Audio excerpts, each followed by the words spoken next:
D'avocat peut être difficile, voire même une profession à risque, d'où cette journée de l'avocat en danger qui a eu lieu cette semaine. On en parle avec notre invité Dominique Attias. Vous êtes vice-bâtonnière du barreau de Paris en charge des relations internationales et des droits de l'homme. Merci d'être avec nous. 24 janvier, donc, il y a eu la journée de l'avocat en danger, une initiative internationale mise en place depuis 7 ans maintenant, si je ne me trompe pas, et dédiée donc cette année à la situation des avocats en Chine. Il y a eu une manifestation à Paris, des avocats devant l'ambassade de Chine, ou plus ou moins devant. Vous n'avez pas eu tout à fait le droit de manifester devant. Quel est l'objectif d'une telle journée, puis à qui s'adresse-t-elle justement? Alors l'objectif d'une telle journée est bien évidemment d'attirer l'attention de l'opinion publique et pourquoi pas des entreprises qui travaillent et qui font fabriquer en Chine, de la situation en Chine de ces avocats extrêmement courageux qui défendent les droits de l'homme et aussi, je veux dire, toutes les libertés fondamentales, les personnes expropriées, tous donc ces là, gens-là. quand on parle des avocats en danger en Chine, on parle donc de ceux qui défendent les libertés civiles. On ne parle pas de la profession d'avocat dans son ensemble. Si on est avocat d'affaires, on a peut-être un peu plus de marge de liberté.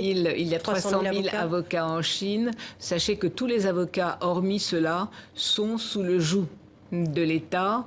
Leur licence est revisitée tous les ans, on peut leur enlever. Donc tant que vous vous tenez tranquille et que vous faites des affaires, tout va bien. Tant que vous voulez défendre les plus vulnérables, y compris les Chinois, à ce moment-là, toutes ces zones, tous les dangers et ces avocats sont donc... Donc c'est quoi le problème? C'est finalement l'absence d'un système judiciaire indépendant. Totalement. N'existe pas. Ce système n'existe pas et l'appel que nous lançons aux autorités chinoises, c'est oui, vous faites des progrès, oui, vous essayez pour l'environnement d'arranger les choses, oui, vous ouvrez à l'économie, mais un État démocratique ne peut exister que si les avocats sont indépendants et libres. Alors justement, parce que défendre tous leurs citoyens. La Chine viole toutes ses obligations internationales quand elle fait ça. La Chine, qui pourtant est signataire de toutes ces obligations internationales, les viole systématiquement.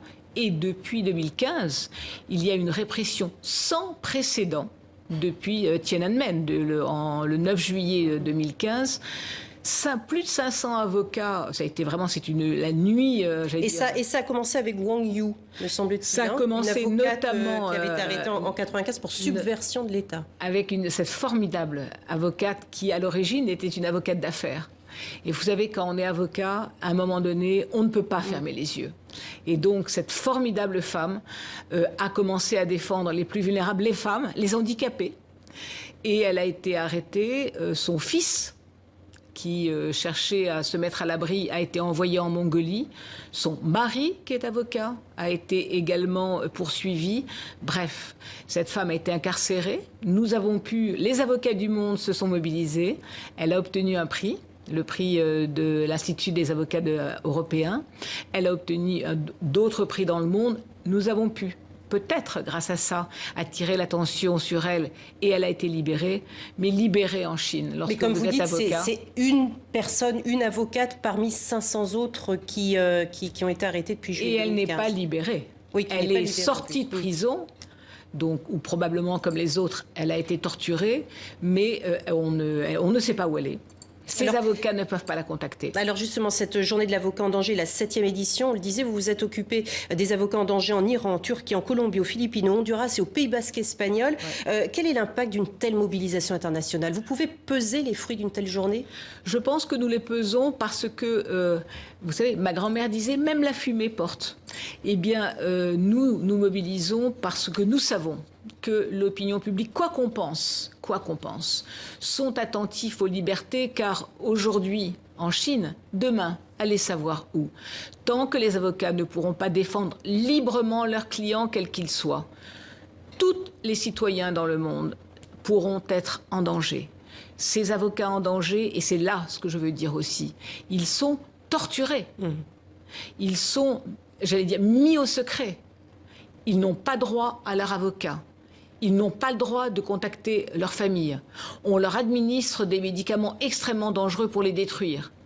Est-ce qu'un grand pays comme la Chine peut continuer à traiter comme ça ses avocats? Ça n'est pas possible. Merci beaucoup, Dominique Attias, pour cet appel et merci d'avoir été avec nous pour attirer notre attention sur